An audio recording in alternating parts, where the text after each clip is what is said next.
बारामती येथील दिनांक 28 जानेवारी 2026 रोजीच्या विमान दुर्घटनेचे गांभीर्य लक्षात घेऊन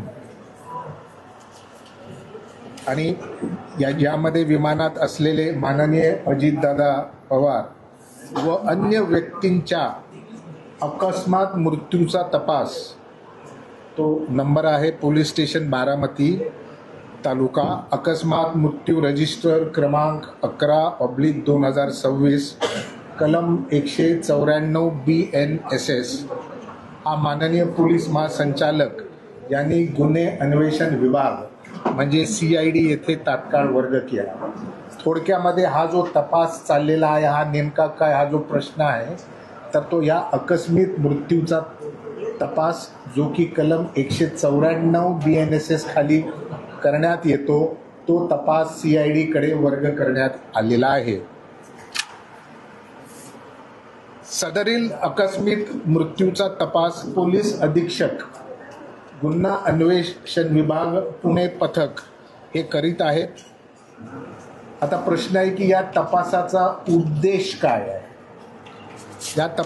या आकस्मिक मृत्यू मागे घातपात आहे का, हा त्या तपासाचा एक उद्देश आहे. म्हणजे घातपात आहे का याचा तपास.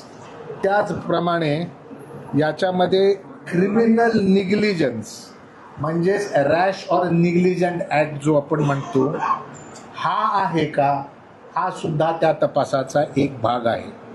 आणि तिसरा आणि महत्त्वाचा भाग आहे की याच्यामध्ये कोणते गुन्हेगारी कृत्य घडलेले आहे का, ज्याला आपण इंग्लिशमध्ये इल्लिगल ओमिशन म्हणतो, किंवा इतर कोणते गुन्हेगारी कृत्य घडलेले आहे का, हा या तपासाचा स्कोप आहे. म्हणजे 3 गोष्टी, क्रिमिनल कॉन्स्पिरसी किंवा कट, क्रिमिनल निग्लिजन्स म्हणजेच रॅश ऑर निग्लिजंट ॲक्ट, आणि कोणताही क्रिमिनल गुन्हेगारी कृत्य ज्याच्यामध्ये इल्लिगल ओमिशन सुद्धा येते, हे याबाबत हा तपास चालू आहे.